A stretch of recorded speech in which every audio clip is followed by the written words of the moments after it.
বাংলাদেশ প্রসঙ্গে মার্কিন যুক্তরাষ্ট্রের দৃষ্টিভঙ্গি বেশ পাল্টে গেছে। তার নানা প্রতিফলন পাওয়া যাচ্ছে। আগে পররাষ্ট্র দপ্তরের ব্রিফিংয়ে বাংলাদেশের প্রসঙ্গে যখনই কোনো প্রশ্ন করা হতো তারা রেসপন্স করত এবং উত্তর দিত। মানবাধিকার অথবা রাজনৈতিক অধিকার যে কোনো প্রশ্ন নিয়ে তারা খুব পজিটিভ কথাবার্তা বলতো এবং বলতো যে তারা এই ব্যাপারে নজর রাখছে, এই ব্যাপারে তারা চায় বাংলাদেশে অবাধ নিরপেক্ষ নির্বাচন, মানবাধিকার সমুন্নত থাকুক, বিচার বহির্ভূত হত্যাকাণ্ড তারা সমর্থন করে না। মানে প্রতিটা প্রশ্নের উত্তর দিত। এখন দেখা যাচ্ছে যে বিব্রতকর কোনো প্রশ্ন হলে তারা সেই প্রশ্নটা রেখে দিচ্ছে, তাৎক্ষণিক কোনো মন্তব্য করছে না। মন্তব্য করছে সেই সব প্রশ্নের উত্তর দিচ্ছে যেখানে বাংলাদেশ প্রসঙ্গে তাদের খুবই ইতিবাচক একটা মনোভাব আছে। দর্শক, এই কথা বলছি কেন?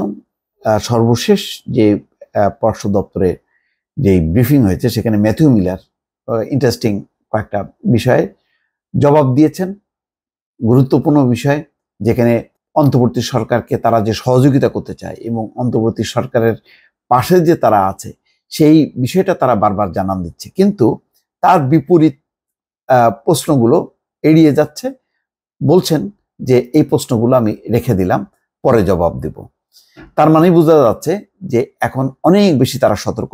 বাংলাদেশের অন্তর্বর্তী সরকার বিব্রত হবে এমন কোনো বিষয় তারা বলতে চান না। এখানে বলা হচ্ছে বাংলাদেশের সঙ্গে 200 মিলিয়ন মার্কিন ডলারের আর্থিক চুক্তি স্বাক্ষর করেছে যুক্তরাষ্ট্র। বাংলাদেশের অন্তর্বর্তী সরকারের সাথে স্বাক্ষরিত এই তহবিল সুশাসন ও বাণিজ্য সম্প্রসারণ সহ বাংলাদেশি জনগণের উজ্জ্বল ভবিষ্যৎ গঠনে ব্যয় হবে।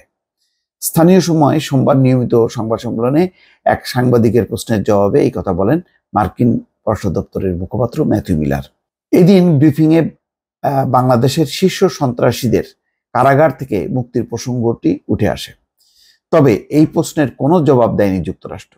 তাছাড়া বাংলাদেশ নিয়ে ভারতীয় নৌবাহিনীর একটি বৈঠকের প্রসঙ্গ উত্থাপন হয়।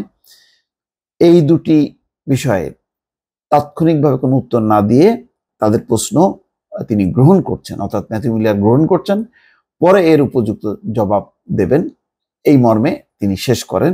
কিন্তু যেটা তিনি অন্তর্বর্তী সরকারের যে ডোনাল্ড লু বাংলাদেশ সফর করেছে সেই সফর প্রসঙ্গে তিনি বলছেন যে অ্যাসিস্ট্যান্ট সেক্রেটারি ডোনাল্ড লু বাংলাদেশে গিয়েছিলেন যুক্তরাষ্ট্র কিভাবে বাংলাদেশের অর্থনৈতিক প্রবৃদ্ধি, আর্থিক স্থিতিশীলতা এবং সুশাসন উন্নয়নের প্রয়োজনে সহায়তা করতে পারে সে বিষয়ে আলোচনা করতে তিনি বাংলাদেশের অন্তর্বর্তী সরকারের প্রধান উপদেষ্টার সাথে সাক্ষাৎ করেন।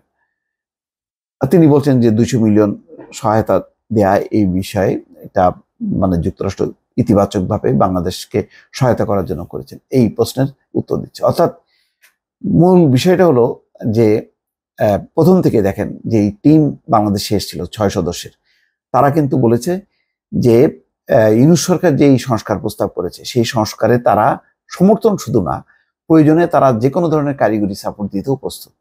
অর্থাৎ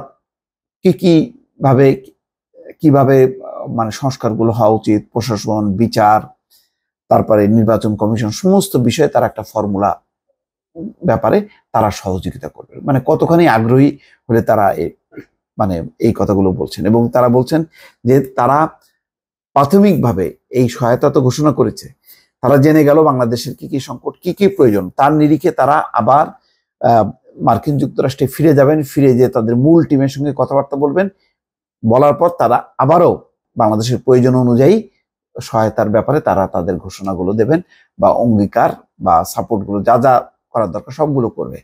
এটা বলার অপেক্ষা রাখে না।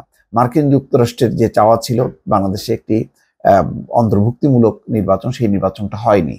আর এই ধরনের একটি নির্বাচনের প্রতিশ্রুতি দিয়ে এই ইউনূস সরকার ক্ষমতা এসেছে, ফলে ইউনূস সরকারকে তারা সাপোর্ট দেবে। ইউনূস সরকারের মানবাধিকার, তার বিচারিক হয়রানির ব্যাপারে মার্কিন যুক্তরাষ্ট্র জোরে সোরে প্রতিবাদ করেছে। মার্কিন যুক্তরাষ্ট্রের এমন কোনো নীতি নির্ধারক নেই যারা বক্তব্য দেয়নি, পশ্চিমা দেশগুলো দিয়েছে। ফলে এই সরকারকে মার্কিন যুক্তরাষ্ট্র তার নিজের সরকার মনে করে, এই ব্যাপারে কোনো রকম মানে দ্বিধা বা সংশয় থাকার কোনো কারণ নেই। দর্শক, ভালো থাকবেন। আল্লাহ হাফেজ।